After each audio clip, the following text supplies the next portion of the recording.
Sending an email to multiple recipients individually in Gmail allows you to maintain privacy and avoid sharing email addresses. To start, open Gmail and click on the Compose button to create a new email. In the To field, enter the first recipient's email address. Then, click on the BCC Blind Carbon Copy field.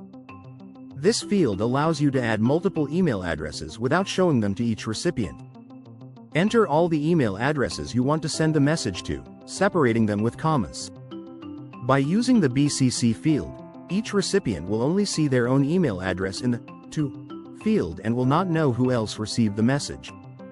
This method is useful when you want to protect the privacy of recipients or when sending a message to a large group. Another option is to personalize emails for each recipient using Gmail's Mail Merge feature. This requires using Google Sheets and Google Scripts, allowing you to send individualized emails with unique content, such as names or specific details for each recipient. After composing your email and adding recipients in the BCC field, finish writing your message and click Send.